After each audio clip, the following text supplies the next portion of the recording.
शादी से पहले ये सब नहीं। हम दोनों एक दूसरे से प्यार करते हैं और प्यार दुनिया की सबसे प्यार चीज होती है। और जल्दी हमारी शादी तो हो ही जाएगी, उसके बाद तो ये सब होना ही है ना। क्या तुम्हें मुझ पर यकीन नहीं है?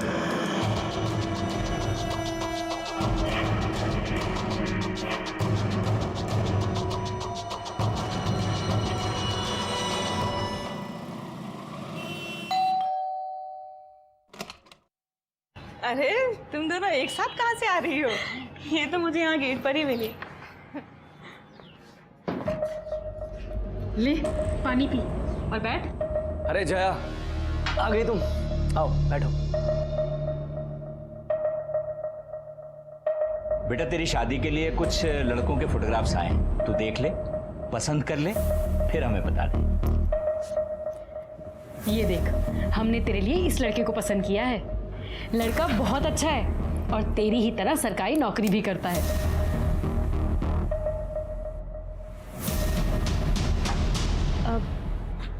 पापा, वो मैं आपको बताने ही वाली थी।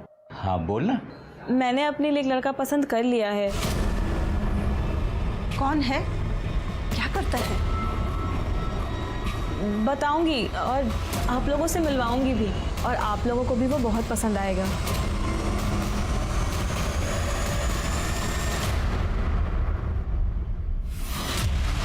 बहुत गर्मी है तेरे शरीर में, हाँ? बहुत गर्मी है तेरे शरीर में। मेरा ही पति मिला था तुझे फांसने के लिए, डोरे डालने के लिए। शर्म नहीं आती तुझे? एक औरत होकर दूसरी औरत का घर तोड़ते हुए। सुन, अगर मर्दों को रिझाने का ज्यादा ही शौक है ना, बाजार में जाके बैठ, जहाँ जा। या फिर जया की जिंदगी के साथ उसका कोई रिश्ता है? मुझे तो समझ में नहीं आ रहा कि मैं किस पे यकीन करूं और किस पे नहीं। अरे जया, ये वीडियो वायरल हो चुका है और तुम कह रही हो कि तुम उस औरत को जानती नहीं हो। ऐसा कैसे हो सकता है? ये क्या कर रहे हो तुम? बैग क्यों पैक कर रहे हो? कहाँ जा रहे हो? जयपुर जा रहा हूँ माँ से मिलने, मंडे को आऊंगा। इस वक्त जब मुझे तुम्हारी सबसे ज्यादा जरूरत है, तुम मुझे ऐसे छोड़ के जा रहे हो। देखो, मैं तुमसे ये कह रही हूँ कि एक बार पापा से चल के मिल लो। उन्होंने मुझे संडे को लास्ट चांस दिया है। अगर तुम उनसे नहीं मिले तो वो मेरी शादी किसी और से करवा देंगे। अच्छा है, अपने पिताजी की पसंद के लड़के से शादी कर लो, क्योंकि अगर ये हाथ से निकल गया ना, कोई लड़का तुमसे दोस्ती तक नहीं करेगा। अच्छा अब जाओ यहाँ से, चलो मुझे बहुत काम है। अरे जाओ यार, मूड मत खराब करो मेरे, जाओ एक बार जाओ।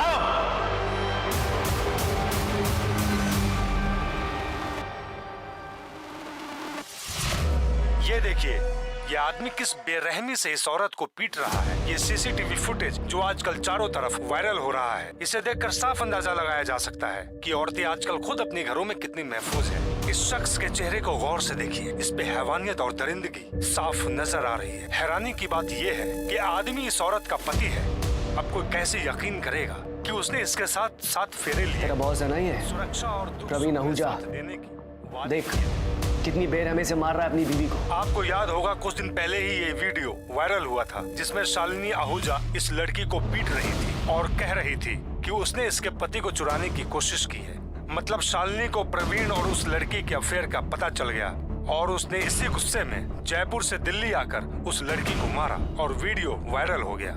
ये वीडियो प्रवीण ने भी देखा। प्रवीण वीडियो देखकर गुस्से में जयपुर गया और सबक सिखाने के लिए अपनी पत्नी को जानवरों की तरह मारा। पर सवाल ये है कि वो लड़की जिसकी वजह से ये बवाल खड़ा हुआ, जिसने एक शादीशुदा आदमी से अफेयर चलाया और बसी बसाई गृहस्थी उजाड़ने की कोशिश की, उसे अपने किए पर जरा भी शर्म आई या नहीं? उसकी परवरिश कैसी होगी? कौन होंगे उन?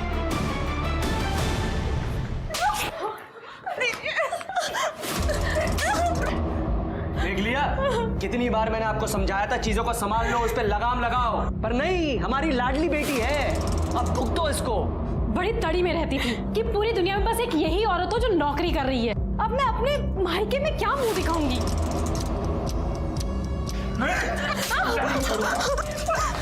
इस लड़की की वजह से हम समाज में मुंह दिखाने लायक नहीं रहे।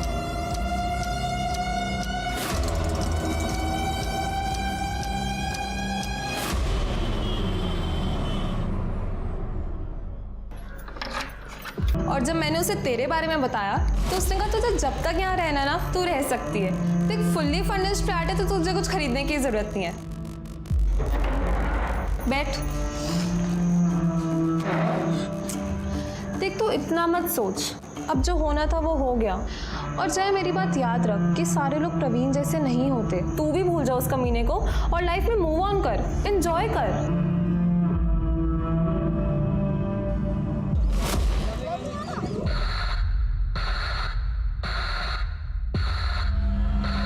सस्पेंड नहीं कर पाया है। तुम्हारे उस वायरल वीडियो की वजह से पूरे डिपार्टमेंट ने ये एक्शन लिया। हाँ तो तू भी अब एक्शन ले और निकल जाए यहाँ से, इससे पहले कि मैं गला दबा के तेरी जान से मार दूं, कट ले। हाँ, मार डालो, खोलो दरवाजा, मार डालो मुझे भी और तुम्हारे बच्चे को भी। क्या बकवास कर रही है? बकवास नहीं कर रही हूँ मैं प्रेग्नेंट हूँ। किसका पाप मेरे गले डाल रही है? तेरे जैसे कोई भरोसा थोड़ी है। मेरे जैसे का क्या मतलब है तुम्हारा? टाइम पास और क्या।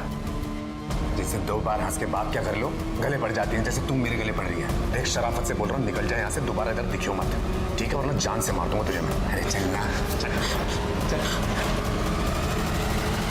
जब उसने मुझे ये सब बताया सर तो मुझे बहुत गुस्सा आया। मैंने उसे बहुत सुनाया भी। फिर जाके उसने मुझे प्रॉमिस किया कि वो प्रवीण से कभी बात नहीं करेगी। ये वही शालिनी और प्रवीण आहूजा हैं जिनके डोमेस्टिक वायलेंस का वीडियो मीडिया के हाथ लग गया था। अब मीडिया गिद्ध के जैसे उनके पीछे पड़ गया। अब फिर ब्रेकिंग न्यूज़ बन जाएंगे और मीडिया हर जगह इस खबर को उछालेगा। सर मुझे उससे कोई मतलब नहीं है। मैं बस आपसे ये रिक्वेस्ट कर रही हूँ कि आप प्लीज़ जया को ढूंढ दो। जया को आखिरी बार कब देखा था आपने? सर मिले हुए तो मुझे बहुत टाइम हो गया, पर मेरी लास्ट बात 28 तारीख को हुई थी। 29 तारीख को हम लंच पर जाने का सोच रहे थे, पर जब मैंने उसे फ़ोन किया तो उसने मेरा फ़ोन ही नहीं उठाया। सर फिर 30 तारीख को भी जब मेरी उससे पूरे दिन बात नहीं हुई तो 1 तारीख को मैं उसके घर गई। सर मेरे पास उसके घर की एक एक्स्ट्रा चाबी है। जया, सर जब मैंने दरवाज़ा खोला तो जया वहाँ पे नहीं थी। जया, पर उसका फ़ोन, लैपटॉप, पर्स सब वहीं पर था सर। मुझे लगा कहीं पास में गई होगी तो ले जाना भूल गई होगी। सर मैंने वहाँ पे बहुत इंतज़ार किया पर जया वापस आई ही नहीं।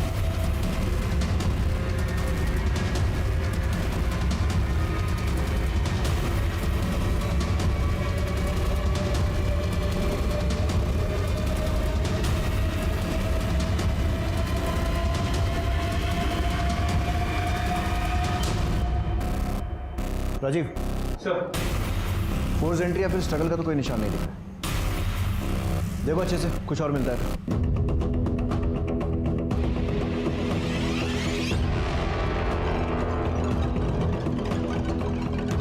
ये सीसीटीवी पहले से यही था? नहीं सर, ये जया ने शिफ्ट होने के कुछ दिन बाद ही लगवाया था अपनी सेफ्टी के लिए। ऑलरेडी उसके साथ इतना कुछ हो चुका था, फिर यहाँ वो अकेले रह रही थी। मुझे भी लगा होना चाहिए। सर इस खिड़की के बाहर से कुछ अजीब सी बदबू आ रही है। सर एक्चुअली पीछे वो खाली प्लॉट है जहाँ पे लोग अपना कचरा वगैरह डालते हैं।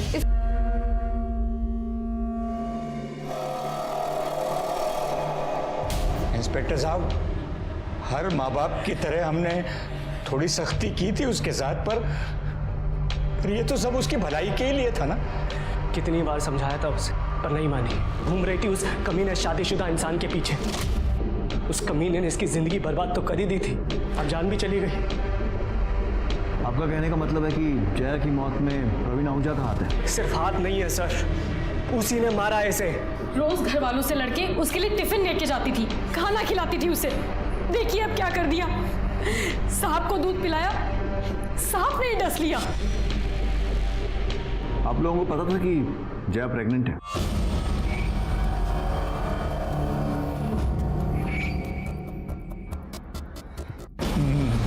नहीं इंस्पेक्टर साहब। ठीक है, फिलहाल आप लोग जा सकते हैं, लेकिन अगर कुछ भी याद आता है, ऐसी कोई भी बात जो इस इन्वेस्टिगेशन में हेल्प कर सके, तो हमें इन्फॉर्म कीजिएगा। और क्या बताना रह गया इंस्पेक्टर साहब, बोल तो रहे हम लोग। वो कमीना है ना प्रवीण, हड्डियां तोड़ी आप उसकी, खुद ब खुद सब उगल देगा वो। मैं हाथ जोड़ता हूँ आपके सामने, छोड़ना मत उसको। जब तक मेरी बेटी जिंदा थी तो बदनाम कर दिया उसे, और उससे मन नहीं भरा तो मार दिया मेरी बच्ची को। मैंने तो पहले ही कहा था इस पे भी नजर रखो। जो कसर उसने छोड़ दी है ना, कहीं ये वो पूरी ना कर दे। देखा नहीं था जब पुलिस वालों के सामने रो रही थी तो वो लोग हमें कैसे देख रहे थे। वो तो नाक कटवा के गई है, ये तो पूरे परिवार को जेल भिजवा के मानेगी।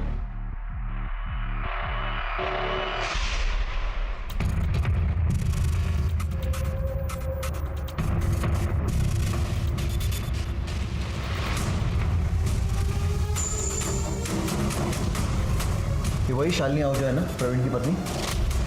जी सर, और ये फुटेज 28 तारीख की शाम 5:30 बजे की है, जिस दिन जया ने प्रीति से आखिरी बार बात की थी। पता करो शालिनी के साथ ये आदमी कौन है। सर, सर ये मेरा भाई राजू तोमर है। अच्छा, आपके भाई हैं।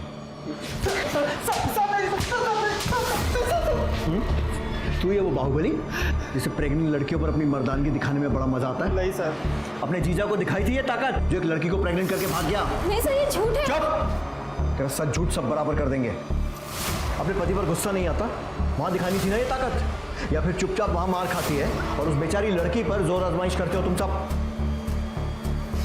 जाके घर क्यों गए थे? क्यों मारपीट की उसके साथ?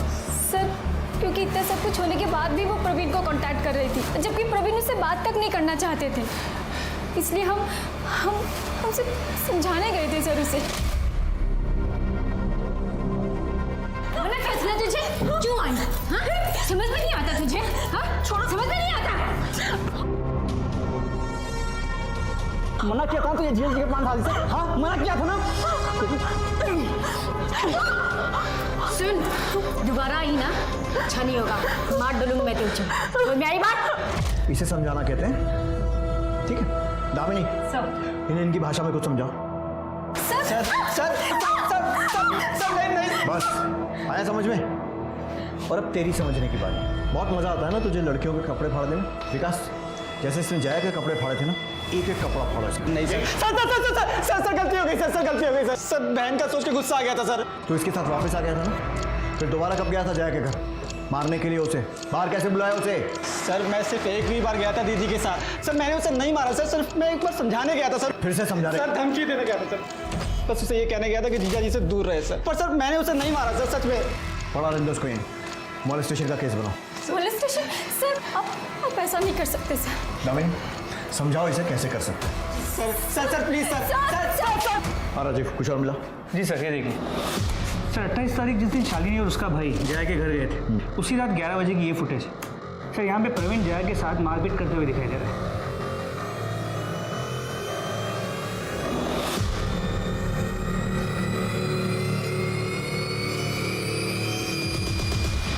साले फ्रॉड,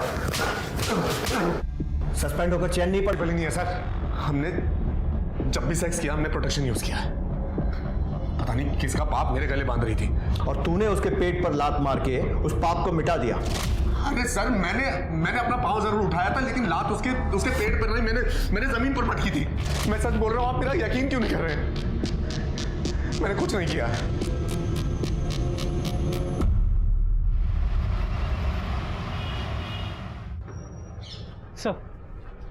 सर मैंने पता करवाया, 28 तारीख की रात 11 बजे के आसपास जया के घर वाली एरिया में कोई मेजर फॉल्ट हुआ था, जिस वजह से लाइट चली गई थी, जो अगले दिन सुबह 10 बजे के आसपास वापस आई।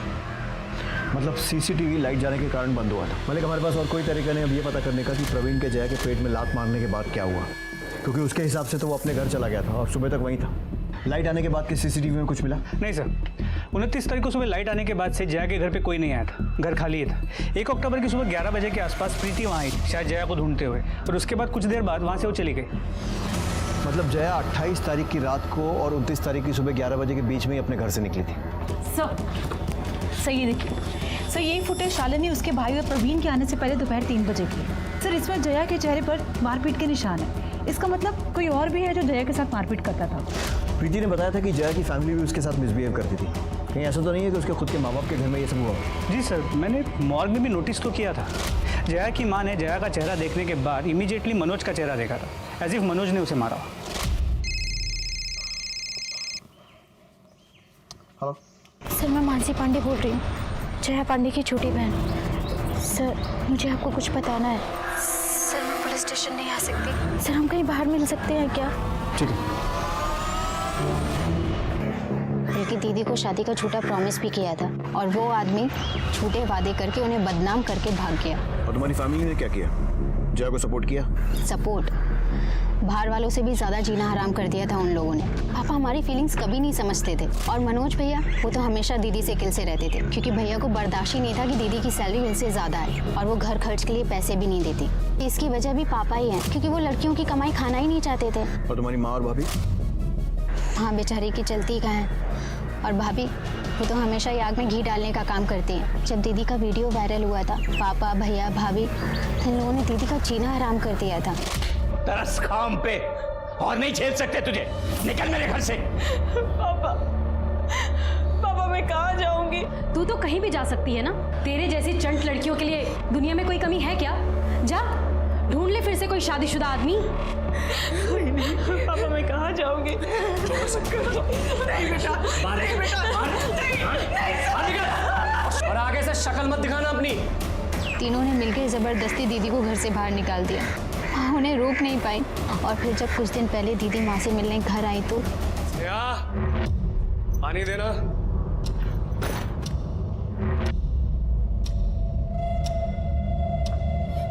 फिर आ गई तू, फिर आ गई तू। मना कर रहा था, दूर खड़ी रहो। तुम्हारे लाड प्यार की वजह से इसकी हालत हुई है। ये इधर आज तेरा मैं होश करूंगा ना इस घर में कदम रखने। कि आजकल के ज़माने में तेरे जैसे लड़के मिलना बहुत मुश्किल है, जो सब जानते हुए भी शादी करने के लिए तैयार हो गए। सर मैं वैसा इंसान नहीं हूँ कि किसी को दूसरा चांस ना दूं अगर उससे कुछ गलती हो जाए, और यहाँ पे तो जया की गलती भी नहीं थी ना सर। 28 सितंबर की शाम से 30 सितंबर की सुबह तक कहाँ था? मैं गुरुग्राम में था सर, अपने घर पे। प्रूफ दे सकता है? प्रूफ कहाँ से लाऊं सर? मुझे पता थोड़ा था प्रूफ देना पड़ेगा। पता होता तो मैं रखता किसी को अपने साथ प्रूफ के लिए। इनोसेंट होने के साथ साथ स्मार्ट भी है। किसी पर शक है जो जया के साथ ऐसा कर सकता है? शक नहीं सर, मुझे पूरा यकीन है प्रवीण आहूजा पे। उसने उसको यूज किया और फिर पीछा छुड़ाने के लिए उसका मर्डर कर दिया। तू भी तो हो सकता है। प्रवीण से पीछा छुड़ाना पड़ रहा था क्योंकि जया उसके प्यार में पागल थी और तू भी जया के प्यार में पागल था, और तेरे से ये बात बर्दाश्त नहीं हुई कि जया तुझे छोड़कर प्रवीण के पास जा रही थी तो तूने उसे मार दिया, है ना? नहीं सर मैं उसके साथ ज़बरदस्ती नहीं करना चाहता था, उसकी मर्जी के साथ उससे शादी करना चाहता था, और मुझे किसी बात की जल्दी नहीं थी। मैं वेट करने के लिए भी तैयार था। मुझे लगा था कि एक ना एक दिन उसको मेरे प्यार की अहमियत समझ आएगी और वो खुद मेरे पास चल के आ जाएगी। Thank you sir. राजीव, जल्द से जल्द इस महान आशिक के सारे कॉल रिकॉर्ड्स और mobile locations निकलवाओ। Sir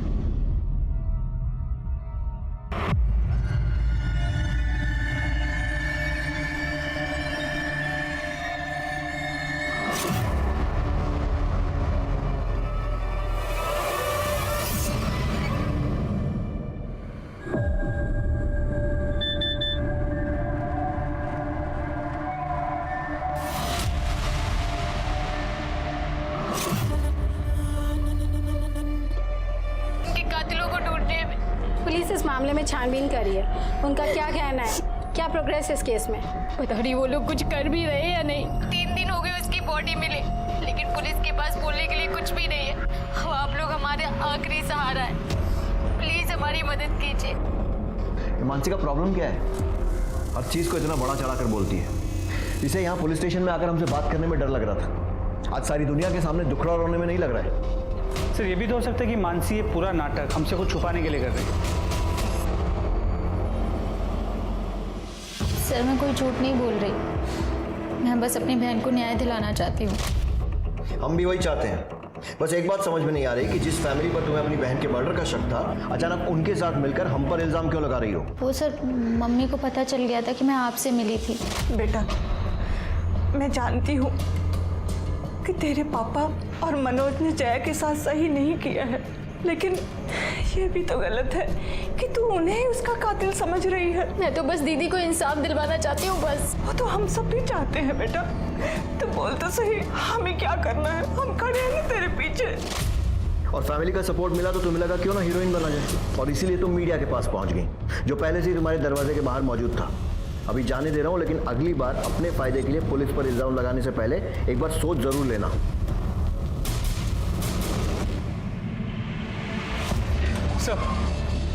sir postmortem report के मुताबिक जया की मौत 29 तारीख के सुबह 5 और 7 बजे के बीच चाकू के वार की वजह से हुई।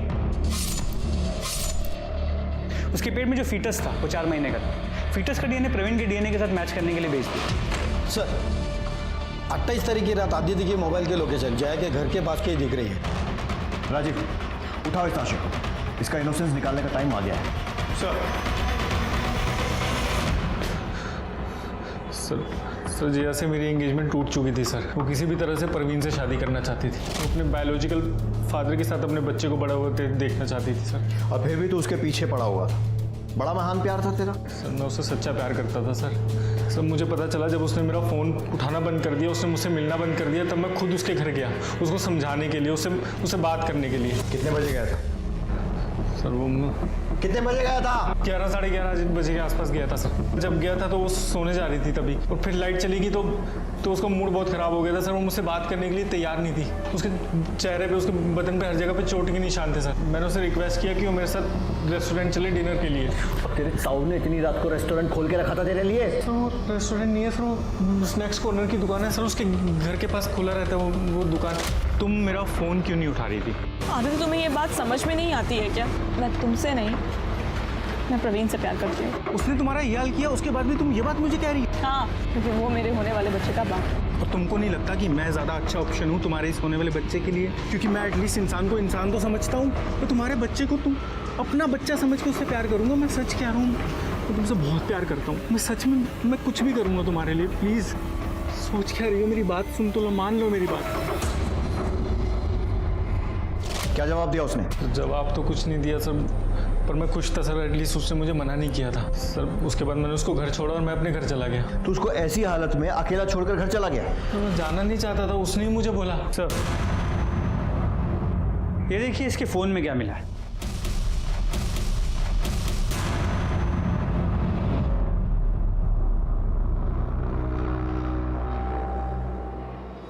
सर मेरी एंगेजमेंट हुई पड़ी थी सर उससे। मैं शादी करना चाहता था, प्यार करना चाहता था ना उससे सर। मुझे नहीं लगता कि इसमें कुछ बुरी बात थी सर। बुरी बात यह है कि तू लगातार हमसे झूठ बोल रहा है। पहले बोला कि जया के घर गया नहीं, फिर बोला गया था लेकिन बाद में अपने घर चला गया था, जबकि मोबाइल लोकेशन से साफ दिख रहा है कि 29 सितंबर को सुबह 5 बजे तक तू जया के घर के आसपास था। तू खुद बताएगा या मैं उगलवाऊं? सर मैं बताता हूँ सर। मैंने कुछ नहीं किया।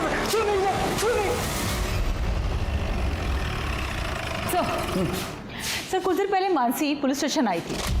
उसका कहना है कि उसे कोई धमकियां दे रहा है और उसका पीछा करता है। जिस नंबर से धमकियों भरे मैसेजेस आ रहे थे, हमने उसकी छानबीन शुरू कर दी है। उसको कौन धमकियां देगा? सर जया के बैंक डिटेल्स।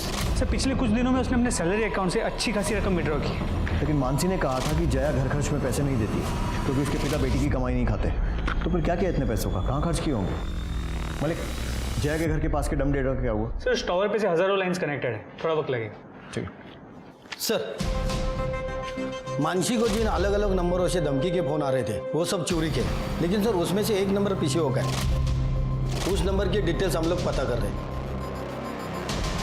कौन हो सकता है ये? समझ में आ रहा है तेरी सोच इतनी घटिया क्यों है। मानसी के अटेम्प्ट टू मर्डर में इसको अरेस्ट करो और लेकर जाओ। सर मैंने नहीं मारा उसे। सर मेरी बात। इस केस में एक के बाद एक नए और ड्रामेटिक खुलासे हो रहे थे। मानसी की जान बच गई थी, वो हॉस्पिटल में थी, और इधर पुलिस ने उस पीसीओ की लोकेशन पता कर ली थी जहां से मानसी को धमकी भरा फोन आया था। ये पीसीओ मनोज के ऑफिस के ठीक सामने था। तो क्या मनोज खुद ही अपनी बहन को धमकी दे रहा था? पर क्यों? जाने के बाद मुझे वहाँ बैटिंग का चस्का लग गया और जिसके लिए पैसे चाहिए थे, जो मैं जया दीदी से एक्स्ट्रा क्लासेस के नाम पे लेता था। और फिर एक दिन वो कॉलेज के पास से गुजर रही थी, तो देखने के लिए कि मेरी पढ़ाई कैसी चल रही है, वो कॉलेज में आ गई और उन्हें सब कुछ पता चल गया। इतनी मुश्किल से तुम्हें ये मौका मिला है और तुम वो मौका ये जुए और बैटिंग में गवा रहे हो और मुझसे झूठ बोलकर पैसे ले रहे हो। सॉरी दीदी, प्लीज़ माफ़ कर दो, दोबारा नहीं होगा। दोबारा कुछ नहीं होगा। और आज के बाद से मैं तुम्हें कोई पैसे नहीं देने वाली हूँ। और जितने पैसे तुमने मुझसे पढ़ाई के नाम पर झूठ बोल कर लिए हैं ना, वो मुझे 10 दिनों के अंदर वापस चाहिए, नहीं तो तुम्हारे पापा को मैं सब कुछ सच बता दूंगी। मैं बहुत डर गया था कि अगर जया दीदी ने पापा को ये सब बता दिया तो मुझे बहुत मार पड़ेगी और मुझे उनके साथ बैठ के कपड़े सिलने पड़ेंगे। और 28 तारीख को 10 दिन पूरे होने वाले थे। मेरे पास 1 रुपया भी नहीं था दीदी को देने के लिए। और फिर 29 तारीख के सुबह 5:30 बजे मैं दीदी के घर के इधर चला गया। उस वक्त उस एरिया की लाइट नहीं थी, बहुत अंधेरा था। नीश, तुम इस वक्त यहाँ क्या कर रहे हो? दीदी वो आपके पैसे इस वक्त दो। शिट, मैं पर्स तो अपनी गाड़ी की डिक्की में ही भूल गया। आप एक काम करो, आप मेरे साथ आओ, मैं आपको पर्स दे दूंगा और फिर मैं वो वहीं से निकल जाऊंगा। देखो तुम जाके पैसे लेके आओ, मैं नहीं आने वाली हूँ बाहर। ये नए मिजाज का शहर है, जरा फासले से मिला करो। जया एक नेक दिल और पाक साफ लड़की है जिसने लोगों पर भरोसा किया, लेकिन हर एक ने उसके भरोसे का खून किया, चाहे वो परिवार हो, बॉयफ्रेंड या फिर वो हरीश, जिसे पढ़ाने, आगे बढ़ाने और जिंदगी संवारने में जया ने अपनी जिंदगी झोंक दी। बदले में उसने जया की जिंदगी छीन ली। ऑनलाइन बेटिंग गेम्स ने हरीश जैसे ब्राइट स्टूडेंट को भी क्रिमिनल बना दिया। ये हमें बताता है कि किस तरह इंटरनेट ने हमारी जिंदगियों को जकड़ लिया है। इंटरनेट का इस्तेमाल हमें इंसान और समाज की बेहतरी के लिए करना चाहिए, न कि बर्बादी के लिए।